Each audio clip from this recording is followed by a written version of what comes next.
pessoal, tudo bem com vocês? Bem-vindos a mais um episódio do nosso podcast. Esse é um espaço onde nós conversamos, batemos um papo com pessoas reais, com histórias reais. A gente gosta muito de inspirar, se inspirar, aprender, né, edificar a nossa fé. Esse é o nosso propósito aqui.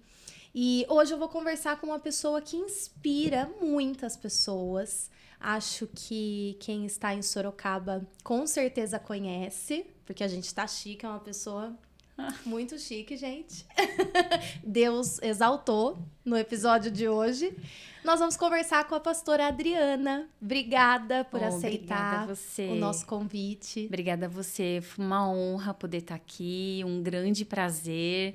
Tudo muito novo, mas quero compartilhar coisas da minha vida, da minha história, que seja bênção, né, para este canal, que é tão inspirador para muitas mulheres, muitas outras pessoas. Mas é isso. Tenho certeza que será. Aqui a gente já estava batendo um papo antes e Sim. Isso já foi acontecendo. É muito especial. Se apresente para o pessoal que não te conhece. Bom, sou a Adriana, né, pastora, psicóloga, sou pastora da Igreja Família aqui em Sorocaba, sou formada em psicologia, pós-graduada em aconselhamento, sou casada com o Eduardo, né, um pastor líder também, né, eu e ele na frente da Igreja Família. Temos 2 filhas, Rebeca, de 29 anos, Esther, de 24, e temos 2 netinhos, né, Romeu e Heitor, mas estamos aí caminhando e crendo que o Senhor sempre é digno da nossa vida, nossa história, da nossa adoração, né? É sobre isso. Exatamente. E como que vocês vieram parar em Sorocaba? Porque eu sei que vocês não são daqui, né? Isso. Como Nós que somos foi de isso? São Paulo, né? Nascemos e fomos criados no mesmo bairro em São Paulo. E nos conhecemos desde a infância, desde criança, estudamos na mesma escola.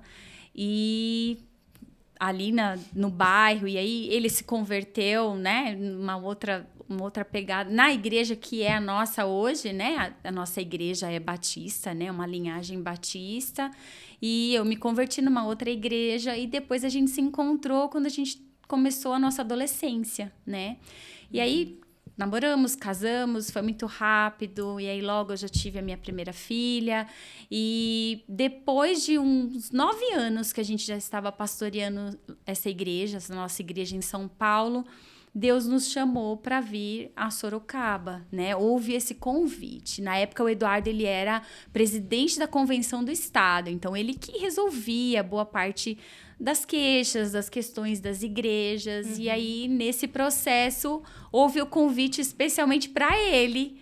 E a gente já tinha recebido muitos convites, mas nenhum nós sentimos tanto uma confirmação de Deus.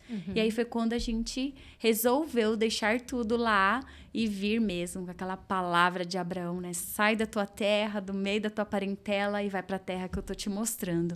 E nós viemos, só nós, e para uma terra desconhecida. Quando vocês vieram, vocês não tinham nenhum parente aqui, vieram? Não temos, na verdade, até hoje, né? Eu tenho minha mãe, que mora com a gente hoje, né? Minha mãe veio também no mesmo ano, em 2006, por um tratamento médico que eu consegui, né? Uma viabilidade para ela aqui na cidade. E aí a gente veio para, né? Ela acabou ficando, né? Deus ali também confirmou muitas coisas na vida dela. E hoje somos só nós. Claro que a família aumentou, né? Hoje a gente já tem a família toda do meu genro, que é uma bênção, que nós consideramos como família também. Que bacana. Mas assim, da nossa família mesmo, minha, dele, somos só nós até hoje. Aqui há 18 anos nós estamos aqui. Caramba. As meninas, então, já tinham nascido quando vocês Já, vieram? já. A Rebeca tinha 11 anos. Caramba, E a ela já era grande. Esther tinha acabado de completar 6. Ela fez 6 aninhos em dezembro. No começo do ano, em janeiro, nós viemos, né? Ele veio pregar, a gente veio conhecer. E na primeira semana de março, nós mudamos para Sorocaba. Que bacana. E que desafio, né? Você sair Muito. da sua zona de conforto, né? Muito, Por um muito. chamado, né? Mas eu acho que Deus faz dessa maneira, né? Então, Ele primeiro alinha o nosso coração com o dele. Então, não tem como a gente pensar racionalmente, a gente sentir a saudade, claro, mas ao mesmo tempo a gente sabe, tô no lugar certo, tô indo pro lugar certo. Então, essa paz, esse conforto que realmente transcende, né, o nosso entendimento, a nossa razão, é algo sobrenatural mesmo da parte dele. Você tinha que idade quando você chegou aqui? Ai, precisava fazer as contas, na verdade. Eu não lembro a idade mesmo em si. Você fez a faculdade de psicologia aqui? Fiz aqui. E como que surgiu a ideia, essa vocação? É engraçada essa história, porque eu sempre, antes de casar, sempre fui da área financeira. Então, meu forte eram exatas. E ao longo disso, e eu falo que foi a maternidade que me transformou, né, para a área de humanas mesmo, de pensar numa faculdade assim. E quando Rebeca nasceu, eu não consegui mais voltar a trabalhar no escritório onde eu estava. As leis eram diferentes, então aquele processo de você, né, de licença maternidade, eram só 3 meses, então tinha que colocar ela na escola. E aí eu não quis voltar. E acabei ficando em casa, cuidando da minha filha, da minha casa. Mas nesse período surgiu uma oportunidade de eu trabalhar numa escola. E eu fui. Aí eu ganhava uma bolsa dela, né? Ela tinha 8 meses na época. Caramba. E desde os 8 meses a gente foi trabalhar nessa escola. Eu e ela ficava no berçário. E aí começou a mudar toda a minha visão em relação... Por isso que eu falo que é a maternidade que me trouxe para esse campo. Claro que acabou conectando com a psicologia, né? Eu lembro numa das escolas que eu cheguei a trabalhar, a própria diretora me chamou e falou para mim, você nunca pensou em fazer uma faculdade de psicologia? Eu falei, nunca pensei, né? Eu tava ali, fiz 1 ano, né? 2 semestres de pedagogia, não curti muito, mesmo estando envolvida com escola, não curti muito. Ela falou, a sua sensibilidade em relação às crianças, ao desenvolvimento delas, é muito aguçado, o que eu não vejo em nenhuma das minhas professoras, né? E aí acabou, né? A gente vai dando prioridade para os filhos, né? Não me arrependo em nada. O período todo que eu me dediquei a elas e que eu servia minhas filhas o tempo todo. E aí foi quando elas estavam maiorzinhas, e aí eu resolvi entrar para a faculdade mesmo, né? Num ato de fé. Meu marido conta isso em algumas pregações, e foi um ato de fé mesmo, que realmente Deus falou, agora você está pronta, agora você pode ir. E isso agregou, tenho certeza, no seu ministério, muito, né? Muito, muito. Eu ainda atuei na área clínica 1 ano e meio, mais ou menos, né? Mas foi como literalmente Deus dissesse para mim, ok, era isso o seu sonho, ter uma profissão, fazer uma faculdade, mas agora eu quero o seu diploma para mim. Então, eu vi claramente Deus me dizendo isso, né? Ainda tem, meu registro é totalmente ativo, né? Vira e mexe, às vezes eu dou palestra, né? Faço algumas coisas, mas hoje meu ministério, né? Minha vida mesmo é 100% na igreja mesmo. Eu lidero esse time de conselheiros, né? Nessa área do aconselhamento, né? Você que é psicóloga, você sabe do que eu tô falando. Então, essa parte toda em relação a você lidar com pessoas, na igreja o tempo todo você faz isso. Então, é claro que o meu olhar para elas é muito diferente, né? Não atuo dentro da igreja com as ferramentas da psicologia, não faço psicoterapia dentro da igreja, mas o nosso olhar é diferente, claro, totalmente. A sensibilidade, o entendimento, né, das situações. E entrando um pouquinho mais nessa questão da maternidade, Dri, hoje o nosso maior público são mães, né? Ou são mães ou estão querendo, né, viver esse processo, a maternidade. Sim. Você foi mãe de 2, né? E próximas de idade, né? Pouca diferença, assim. São 5 anos de diferença. Como que foi lidar, assim, com as 2? Eu sou mãe só do Miguel, né? E quero ter mais filhos. Mas eu confesso que essa é uma ansiedade do meu coração. Meu Deus, como que vai ser mãe de 2 crianças, né? Você entender a necessidade de cada uma, você suprir né? Porque eu acho que quando a gente é mãe, a gente fica com essa sensação de preciso suprir tudo que meu filho tem de demanda. Como que foi isso? Não é um processo fácil, né? Mas eu digo pra você que a gente sobrevive, né? A gente sobrevive à maternidade de 1, de 2, de 3, né? Então, eu até, pegando um gancho antes de falar sobre isso, eu preguei alguns dias lá, nós temos um colégio, a nossa igreja, e eu falei para várias salas de aulas e falei para as mães a respeito disso mesmo, que o nosso foco e às vezes o nosso objetivo é isso, suprir tudo, fazer tudo, dar tudo, do melhor, e o que eles querem é só a gente, né? Eles querem a mãe deles, que é a melhor do mundo, é o melhor pai que existe, né? Quando é no caso de que a família é composta dessa maneira, né? Dessa configuração. Mas a gente entende que a gente precisa realmente rever essas falhas nossas, porque isso vai acontecer. Vai acontecer. O nosso intuito é realmente de suprir, de estar perto, de ver crescer. Então, assim, eu sempre tive desejo de ser mãe, desde menina. E quando Rebeca veio, foi o maior sonho, a maior realização. A primeira filha, a primeira neta, a primeira sobrinha, das duas partes.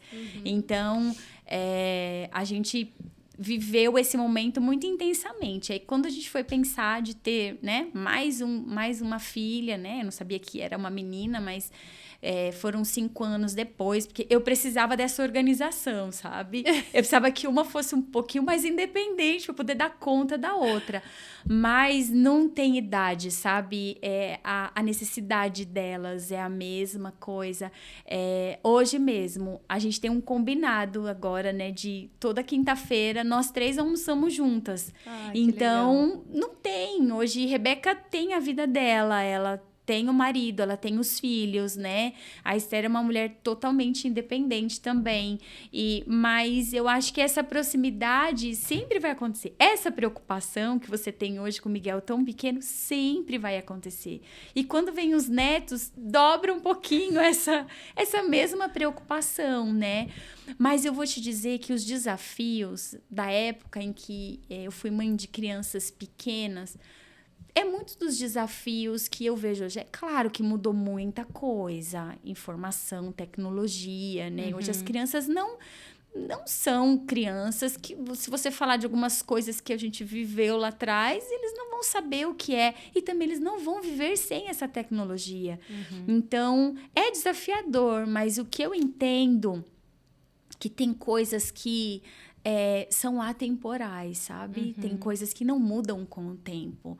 Quando a gente vai falar um pouco a respeito de Deus, da paternidade dele em relação a nós, é algo que é para a vida inteira, né? E vai ser depois da eternidade. Então, muitas coisas que eu trouxe para as meninas quando eram bem pequenas, elas prevalecem até hoje, que é o amar a Deus, é poder conhecer mais a respeito dele. Então, há valores e princípios dentro de uma família que eles não podem ser negociados. Eles não podem. Isso nós temos... Não importa o mundo contemporâneo que nós estejamos, nós vamos ter que, fazer essa leitura, olhar para este mundo contemporâneo, muito evoluído, muito fora do controle, muitas vezes, mas a gente tem sempre que voltar para a essência. A gente sempre tem que estar na essência dessa criação, de quem é esse Deus, de que maneira, como será que ele lidaria, né, com os filhos dele hoje, né, estando aqui na Terra, com todo mundo. Então, eu acho que é esse sempre voltar a esse Jesus que a gente precisa realmente levar uma criação, uma maternidade. Eu tive muitos desafios, com toda certeza. Claro, eu não tinha esse fator tecnologia, que hoje é muito, muito forte, mas eu tinha outros desafios, eu tinha né? Às vezes, coleguinhas que não eram, né? Não professavam da mesma fé, tinham alguns tipos de comportamento, né? Inúmeras questões, né? Ensinar para elas o que era bom para elas, o que não era. Então, eu sempre tive esse lado psicóloga com as meninas, de sentar com elas e conversar. Ok, Ouvir, você né? fez isso, então, o que você acha que foi? Engraçado que a Esther, quando era muito pequenininha, e ela falava assim, o que você fez? Aí ela falava assim, eu fiz um pecado. Então, ela já tinha uma noção do que era. Eu Ok, fiz então um pecado. vamos saber, então, o que é este pecado. Então, vamos sentar, vamos conversar a respeito disso, né? E elas iam trazendo respostas, iam conversando. Então, a gente sempre foi muito assim, né? A nossa criação sempre foi muito assim, de conversar bastante. E depois da Esther, quando ela tinha 2 anos de idade, e aí foi quando eu tive um aborto, né? Eu tava com 4 meses e pouco, né? E aí sofri este aborto, era a minha 3ª gestação, foi uma surpresa para todo mundo, porque eu não imaginava, né? Mas eu tive todo o processo de um aborto espontâneo mesmo, mas que não foi totalmente, né, espontâneo, ficou retido, eu precisei fazer alguns procedimentos, 10 dias de internação, então teve algumas questões aí que foram meio complicadas nesse processo, né? Mas é a gente entender a real vontade, né? O amor de Deus sobre todas as coisas. E eu acho que muitas vezes quando acontece isso, a mulher se sente muito culpada, né? E eu acho que a gente precisa deixar essa culpa de lado, porque muitas vezes não tem a ver com isso, né? Sim. Aqui a gente já conversou com algumas mulheres que tiveram essa experiência, né? E nenhuma delas relatou isso após, né, alguma outra gestação que evoluiu e que deu certo, enfim.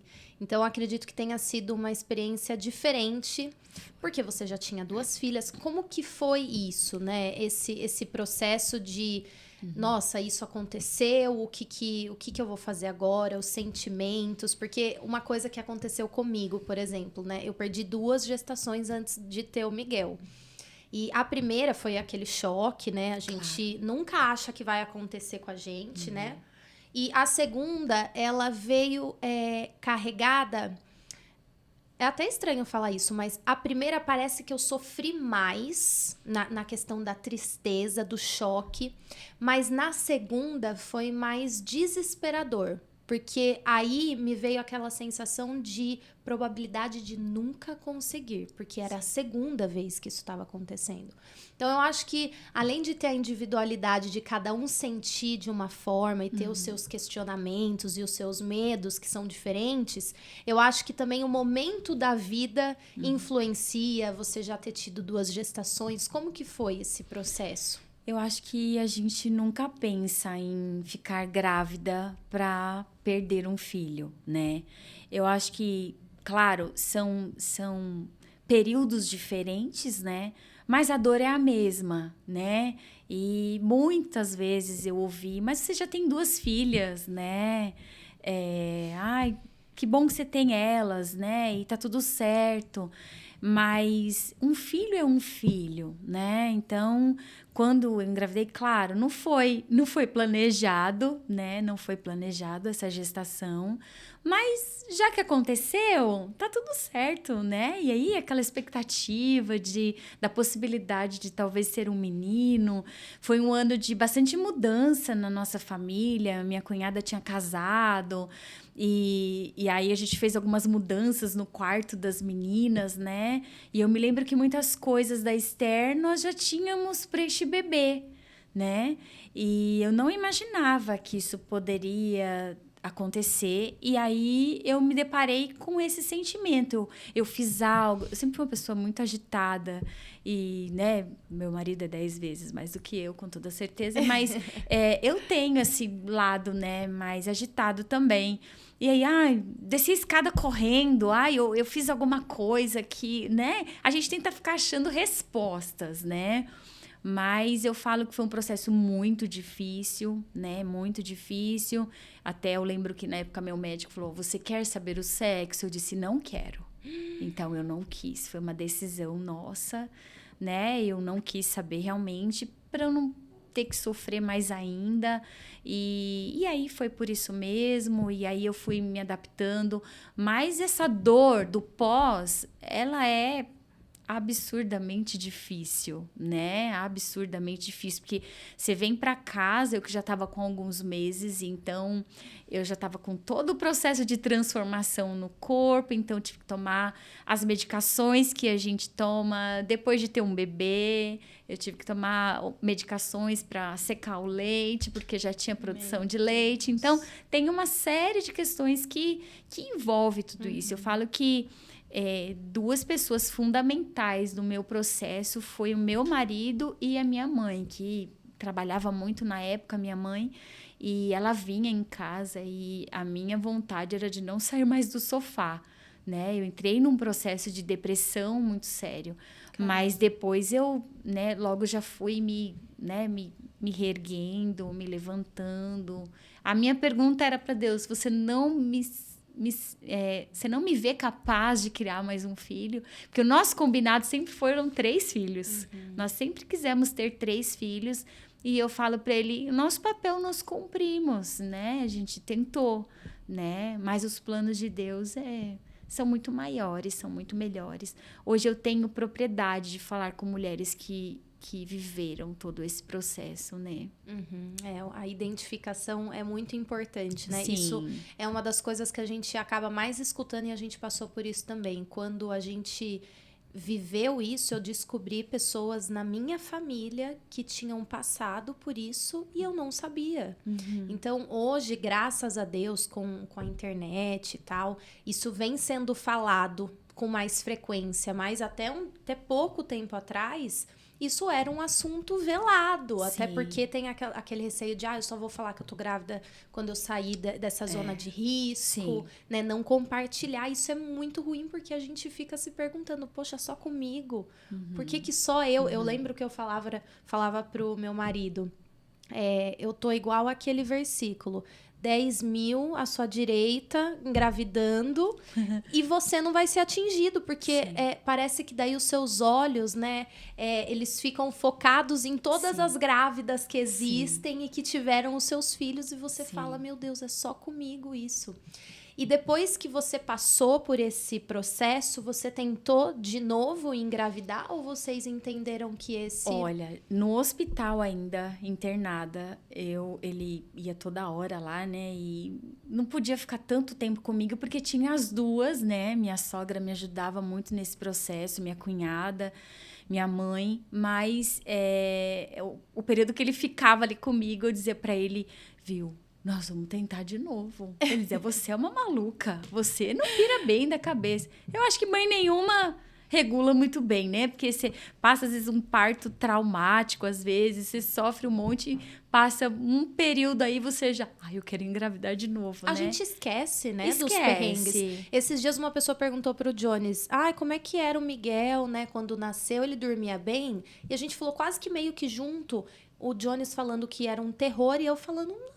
foi sossegado. O Jones olhou pra mim, como assim foi sossegado? Foi um terror, mas a gente esquece mesmo. Esquece, porque passa aquela fase e a gente se adapta a outras, né? E eu tô em outras fases hoje, mas todas as fases, né, de desenvolvimento dos nossos filhos são desafiadores, né? Cada idade que eles vão avançando, eu acho que é muito desafiador. O que eu vejo hoje é que nós temos que ter essa identidade em Deus, assim, muito bem firmada, sabe? De entender... não é muitas vezes uma defesa, ok, não aconteceu porque Deus não permitiu, mas você saber que realmente Ele tem o melhor para mim e para você, né? Não aconteceu porque não foi o tempo. O que será que eu precisava aprender com tudo isso, né? Então, são nesses momentos de luta e de caos que Deus mais quer se revelar para nós, mais quer estar perto e nessa vulnerabilidade que nós estamos, né? Então, é um processo de luto mesmo, né? Eu falava muitas vezes pro Eduardo assim, eu falava, olha, eu quero tentar de novo, mas nesse processo de luto era como se eu tivesse perdido alguém que eu conheci, que conviveu comigo, né? Eu sem saber o rosto, sem saber de nada, mas o sentimento, a sensação é essa, de que realmente você né, sepultou alguém que realmente... E você precisa se encontrar no meio de tudo isso. Né? Você precisa retomar. Aí você tem você despedaçada, mas tem um marido que precisa de você, tem 2 filhas pequenas, Esther tinha 2 anos de idade, né? Então precisava muito de mim, assim como Rebeca também na sua fase. A Rebeca já entendia mais, né? Já. Como que foi contar para ela? Como é que foi isso? No dia, na verdade, assim, eu comecei com algum sangramento e tava tudo ok, não tinha dor, não tinha nada. Meu médico já falou, vamos entrar com uma medicação para segurar, faz repouso, né? Toma cuidado. E eu fiz exatamente como ele pediu. E aí passaram uns 10 dias e não melhorava. E aí teve um dia que eu tava em casa e ele só falava, olha, não pode sair o sangue muito intenso. Aí você corre pra cá. E aí foi um dia à tarde em casa, que aí eu comecei a sentir muitas dores, muita cólica. E realmente senti isso, né, que veio. Aí veio todo mundo correndo lá pra casa, o Eduardo precisou ir buscar o carro, porque eu morava num apartamento, não tinha elevador, então tive que descer comigo no colo, né, até o carro. E Rebeca, eu me lembro que eu precisava me vestir, né? Tava com uma hemorragia, mas eu precisava me vestir ali.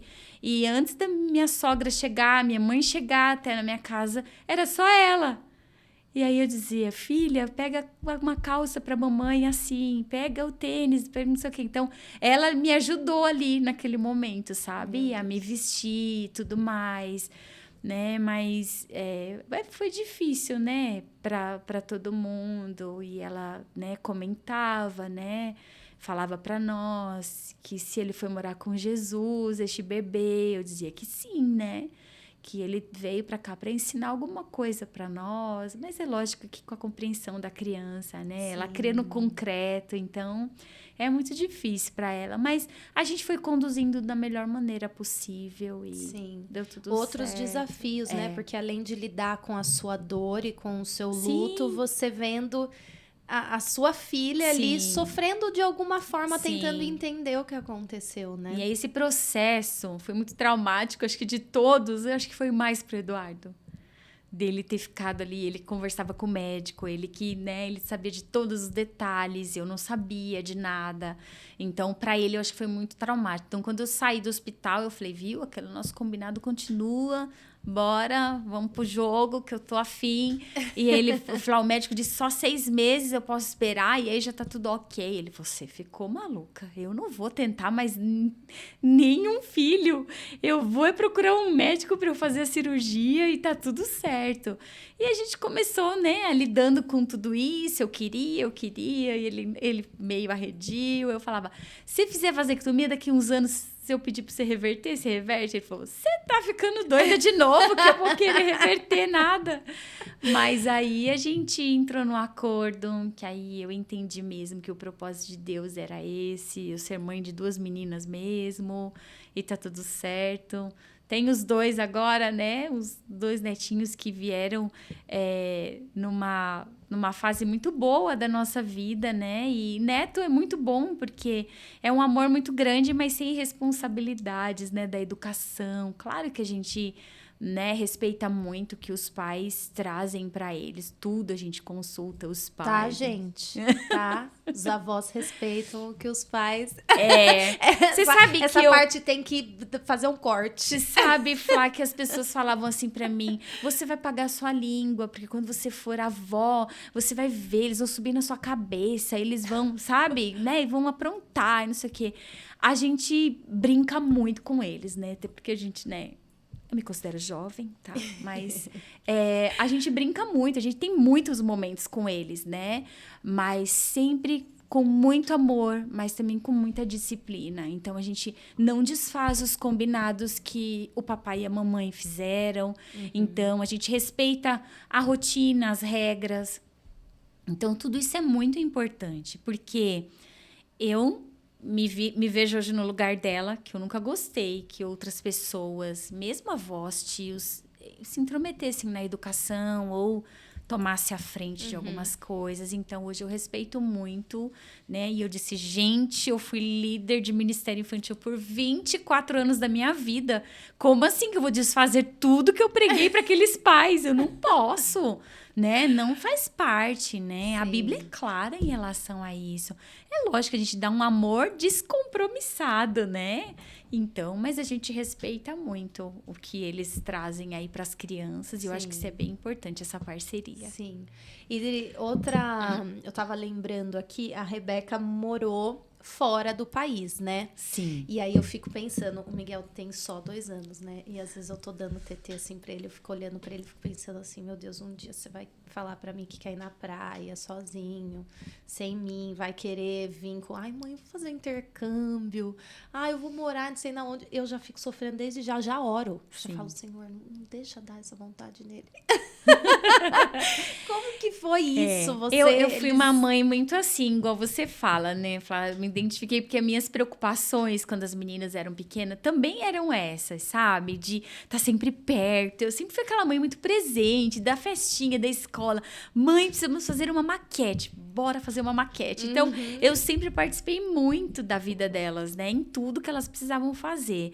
E aí, lógico, né? Você lidar com o processo da adolescência, mas a gente pode pular essa parte, né, que é um pouco complicadinha, mas quando a gente vê elas no momento de autonomia, de faculdade, de vida adulta, né, e tudo mais, eu nunca imaginei que elas poderiam ir para fora, porque não foi só a Rebeca, foram as duas no mesmo período. Então, eu me vi literalmente com meu ninho vazio, né?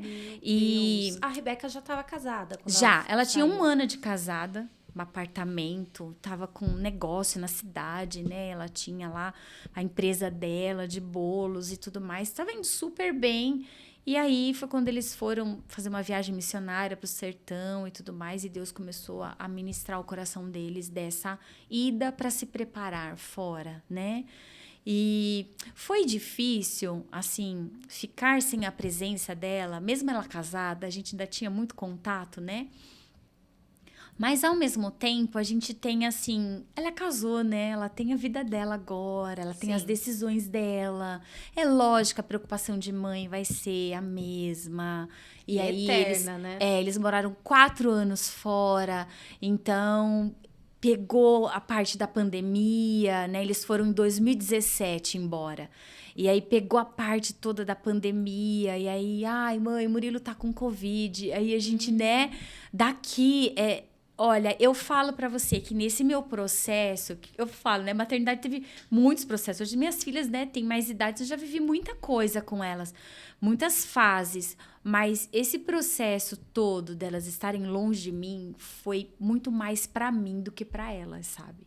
O quanto eu cresci, quanto eu entendi literalmente viver por fé. Eu entendi literalmente que os nossos filhos é a herança dele. Sim. E que é dele. Exato. As duas são dele. Isso é um pensamento que me ajuda, né? Ao mesmo tempo que eu tenho esses pensamentos, eu tento buscar um pensamento alternativo para eu não pirar. Sim. E eu não, de repente... Antes da hora, né? Vou pirar de qualquer forma, mas não exercer sobre ele nenhum tipo de limitação, assim, eu limitá-lo, né? Eu quero que o Miguel seja corajoso, eu quero que ele vá atrás daquilo que ele quer fazer, eu quero ser essa mãe. Então, eu tento buscar nesse pensamento alternativo o seguinte... E os meus olhos, independente se ele estiver aqui, se ele estiver em outro país, os meus olhos vão só até um certo ponto, porque aí é literalmente Deus, né, que vai guardá-lo, que vai guardar a mente dele, né?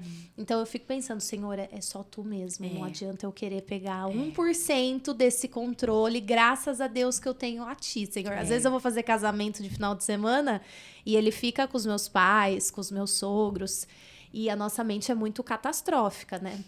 eu já fico pensando em todos os perigos. A casa da minha sogra tem escada.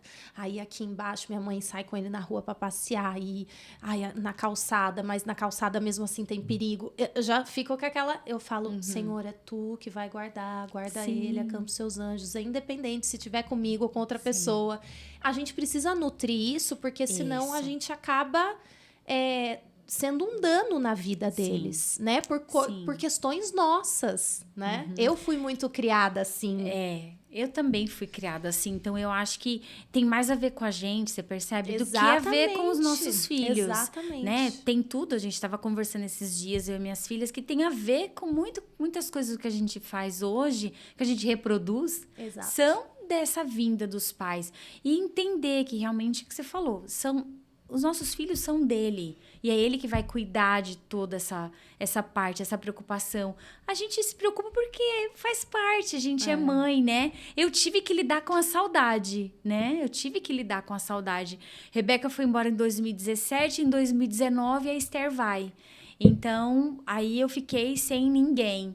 Eu falo que talvez o meu processo de mãe, de preocupação, foi mais intenso com a Esther, por ela ainda, né, ser solteira e tudo mais. Eu acho que o meu processo com ela, eu acho que foi mais preocupante, né? Dessa preocupação realmente de mãe. O Eduardo é mais assim, não, vocês têm que ir, vocês foram criados para isso, e vai mesmo, filhas, menos, querido, menos, né? Mas eu sempre fui mais assim. Será mas como assim? Será que é uma coisa de pai isso? Ou será que eles percebem que talvez a gente tenha uma preocupação maior assim também, e dá uma equilibrada? E o pai ser mais protetor. Eu já vi também outros cenários. Eu acho também. que talvez os maridos, quando veem que a gente tem essa preocupação mais exacerbada, tentam dar uma equilibrada. Ele que... Eu falo que eu aprendi muito, cresci muito. Ele me ensinou muito sobre isso. E aí, a gente acha que a gente não dá conta. Dá conta sim. Mas o que eu vejo, assim, de mais maravilhoso, assim, na questão maternidade, eu acho que... né, eu tenho certeza. É o meu primeiro e maior ministério. Ele foi algo que Deus, assim, concedeu essa graça para nós, né, seres humanos. E através dessa maternidade, da paternidade, a gente aprende tudo sobre Deus. Como é o amor dele, como é a figura dele, sabe? O quanto ele se importa com a gente. Então, eu me lembro que eu fiz faculdade de teologia. As meninas eram bem pequenas quando eu fiz a minha primeira faculdade. E eu chegava morta na aula, eu estudava à noite, de segunda a quinta. E eu me lembro que uma das minhas professoras, muito querida, ela tinha 5 filhos e ela disse... Não se sinta frustrada por aquilo que você não está conseguindo dar conta, mas entenda que mesmo você não trabalhando fora, esse é o seu primeiro e maior ministério. Então, essas palavras ficaram gravadas no meu coração. E realmente, né, eu ouço muitas mulheres falarem, eu não trabalho, eu não faço praticamente nada. Quem disse que você não faz, né? E você é psicóloga, você sabe, até os 6 anos de idade a gente forma o caráter da criança. Sim. Então, se preocupe hoje no Miguel de colocar tudo aquilo nele que você entende como valor, como princípio, porque eles vão carregar isso para o resto da vida. Exato. Né? Então, lógico, vão ter as fases difíceis, mais rebelde, não quero, mãe, você me enche, essas coisas todas. Você vai ouvir, eu ouvi, todo mundo ouviu. Você é chata. Sim, então olha, aqui a gente chora também, tá? Eu já tô chorando, gente. Tem esse lado, mas a gente tem que, da adolescência e de escolhas de amizades, eles vão ter que ter autonomia para tudo isso. Sim. Igual você falou, não é em todos os lugares e momentos que a gente vai estar presente. Exatamente. E aí vai restar o que neles? Aquilo que a gente ensinou. Exato. Aquilo que a gente trouxe para eles, né? De mais precioso. Então, eu acho que é sobre isso. Eu acho que o resto é essa confiança. E esse soltar, né? Eu acho que é isso que a gente precisa realmente aprender. A gente precisa se esforçar para isso, né? Se esforçar para isso, porque a gente sabe que é Deus que conduz, né, de todas as maneiras. E eu falo, ele faz infinitamente mais do que a gente imagina. Não imaginei hoje Rebeca assumir, né, ser a pastora das crianças hoje, né, nem fazer tudo que ela faz como mulher, como mãe mesmo, muito melhor do que eu, faz coisas até, né, os nossos filhos, é isso que a palavra fala, são flechas, né, Sim. que vão a lugares muito maiores, muito mais intensos. Eu acho que o que ficou para mim de lição sobre toda essa ausência da presença delas morando aqui no Brasil foi essa questão de ter que lidar com a saudade, mas você transformar alguns momentos. A gente fazia chamada de vídeo nós três, a gente fazia chamada de vídeo para jantar juntos, a gente fazia... Então, a gente pode amenizar um pouco essa dor, né? Sim. Da saudade, Sim. que... Quando a gente é muito assim, a gente sofre um pouco em relação a isso, né? Mas muitas vezes eu brincava com o Romeu de esconde pela tela do celular. E eu botava um pano na cara, ó, vou me esconder, vou... Então, a Nossa, gente... você ainda teve que lidar com a saudade dos Com o netos. nascimento dele, ele só. Nasceu fora. Romeu nasceu lá em Dallas, né? E é difícil, então... Você foi pra lá? Eu fui quando ele nasceu. Depois, Rebeca veio quando ele tinha 2 meses. E aí, eu ouvi a última vez. Foram 3 vezes que eu vi o Romeu. E aí, a última foi com 7 meses. E aí, foi quando entrou a pandemia. E aí, foi quando o retorno deles pro Brasil. Aí, o Romeu já ia completar 2 anos. Aí, foi quando a gente teve esse maior contato com ele. Eu imagino a sua ansiedade por conta também da Rebeca, né? De você querer estar junto naquele pós-parto, né? Naqueles dias difíceis. Eu fiquei 25 dias só, né? Mas eu falo que eu acho que foi o dia da partida mais difícil, né? Das outras vezes que eu já tinha visitado eles. Eu acho que essa foi a mais intensa, né? Foi a mais difícil. Deixar ela, o Murilo, e deixar o Nenê lá, né? Então, mas a gente vai aprendendo a lidar com tudo, né? Sim. Você comentou sobre a adolescência, né? Que é um desafio. Em algum momento, assim, o meu pai é pastor. E eu tive muitas questões durante esse processo do ministério dele, de pastorear. Eu tive muitas dificuldades por ter aquele rótulo de a filha do pastor, as cobranças. Como que foi esse processo para elas, assim, principalmente nessa fase de adolescência? Que quando a gente é criança, eu acho que é tudo mais leve, né? Mas quando começam essas cobranças e questionamento, esse olhar... Eu falo assim, né? A gente, nós que somos pais, né, pastores, a gente não traz um fardo tão pesado para os nossos filhos, sabe? A gente tenta trazer a leveza e a suavidade que é servir o ministério de Jesus. É isso que ele passa para nós. E esse é o nosso aprendizado. Então, o tempo todo a gente ensinou isso para as nossas filhas, né? Nunca trouxemos, um ministério pesado. Quem fala assim, eu nunca trouxe a parte pesada do ministério para os meus filhos. Eu não concordo com essa fala, porque o meu ministério nunca foi pesado, me entende? Ele tem responsabilidades muito maiores, muito intensas. E hoje eu me sinto privilegiada de Deus olhar para nós, ainda tão novos na fé, ainda tão meninos, adolescentes, né? Muito diferente da geração de hoje. E de Deus olhar para mim e para o Eduardo e dizer, vocês dois, venham, que eu quero vocês à frente de um povo. Então, eu falo que foi o maior privilégio da minha vida quando eu mudei essa minha mentalidade de que nunca quis ser uma esposa de pastor.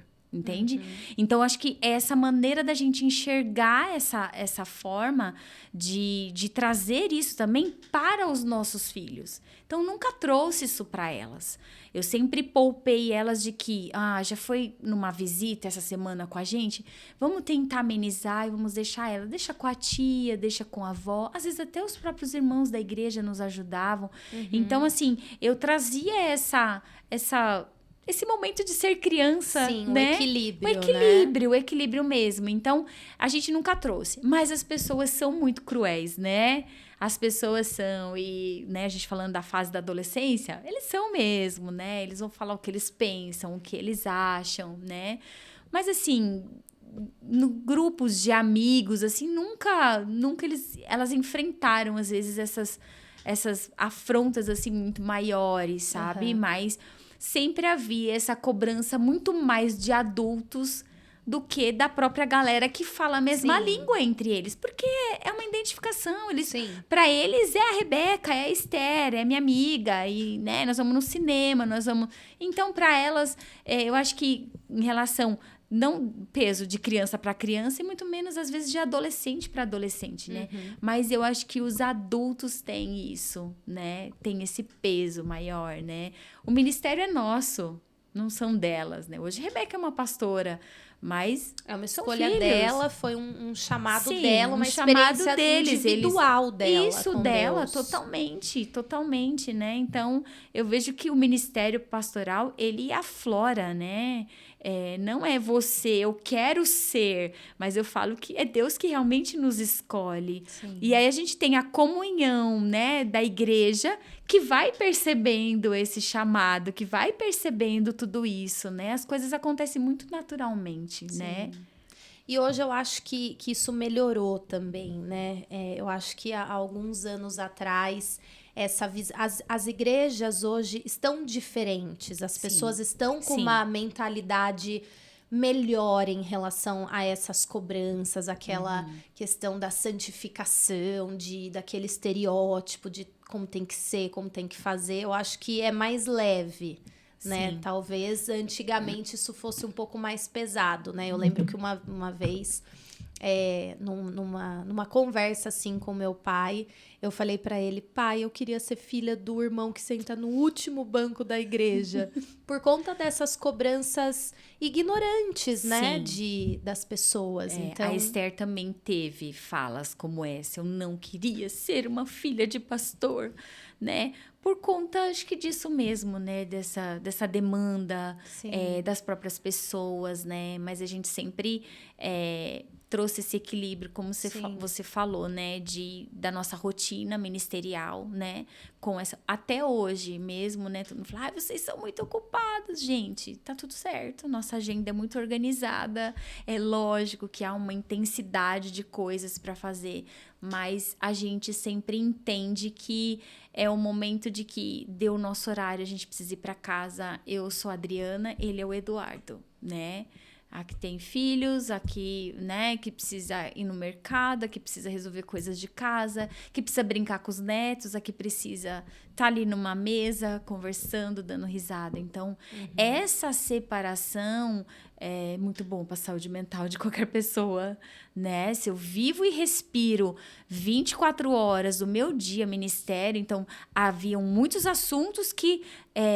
a gente não falava na frente das nossas filhas. Então, o peso, né, as responsabilidades do ministério é nossa, não são delas. Então, tinha coisas que realmente elas não precisavam ficar sabendo. Então, são cuidados que eu vejo que muitas famílias hoje na nossa igreja, nós temos muitos filhos de pastores, né, com a gente, por conta, acho que, dessa leveza, né? Eu já ouvi até certa vez de que, né, a gente é muito liberal. Não, nós pastoreamos pessoas livres, né?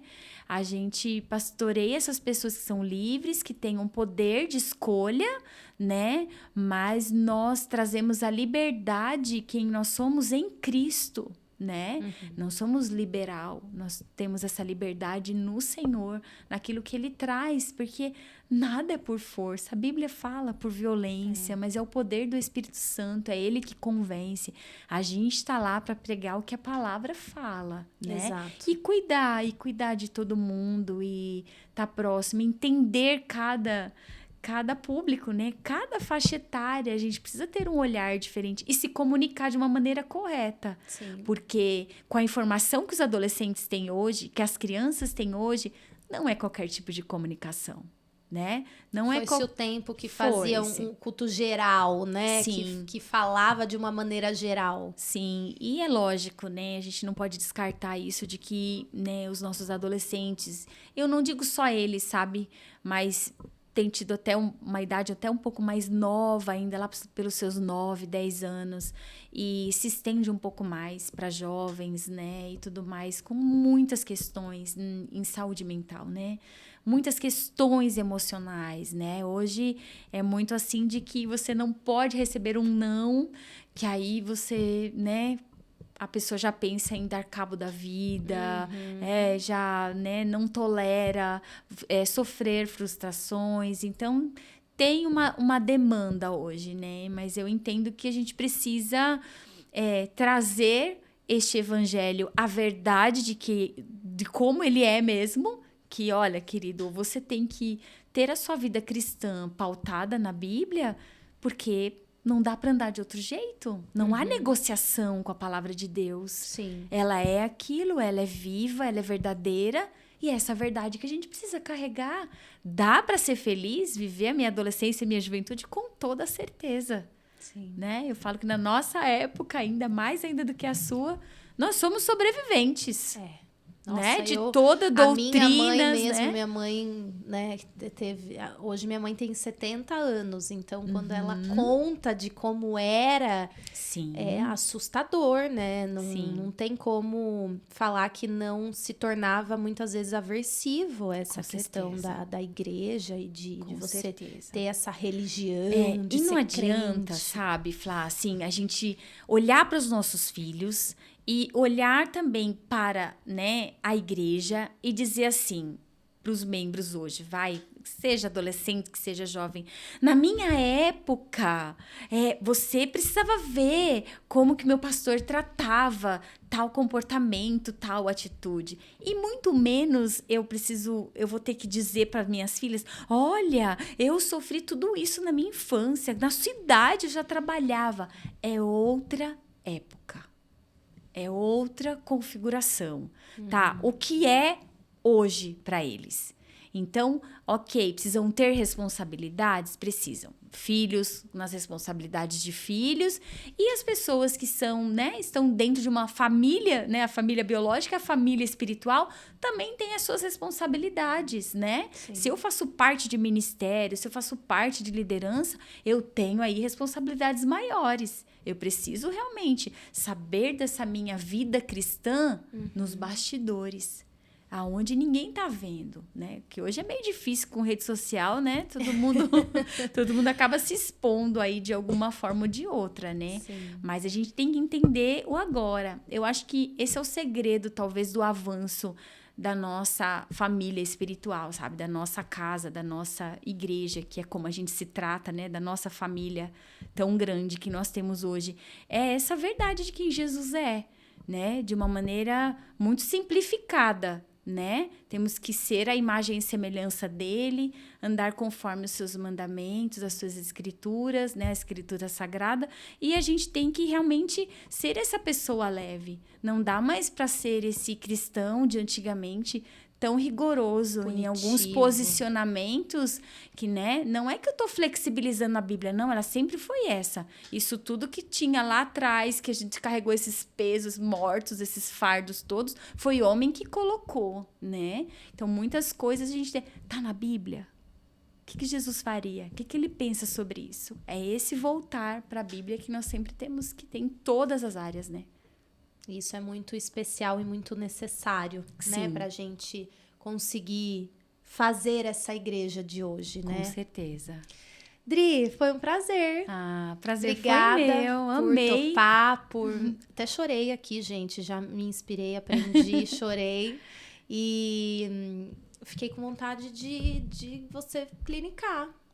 Fazer umas psicoterapias, né, gente? Ai, meu Deus, hoje eu não consigo mais. Não consigo, não dá conta. A igreja, né, tem uma demanda muito maior. Então, eu tô assim, naquilo que Deus quer que eu esteja, né? Mas é lógico, a gente acaba aconselhando, a gente acaba conversando, né? Isso é muito especial. Hoje a gente tem times de homens e mulheres que atendem os dois públicos, mas eu atendo muitas mulheres e a gente tenta, né? Não digo que eu também não passo dificuldade, não passo lutas, dilemas, diversos, todos os dias. Mas a gente sabe que no fim dá tudo certo, né? Que Deus vem, aí dá aquela acalmada, traz aquela paz que a gente não estava esperando, né? Exato. E é muito inspirador. E é isso que você falou. Jesus nos chamou para isso, para a gente poder dar esse suporte uns para os outros, levantar aqueles que estão caídos, chorar com aqueles que estão chorando. E é para isso. Uma hora a gente vai precisar também no decorrer da nossa história. Exato. E é sobre isso.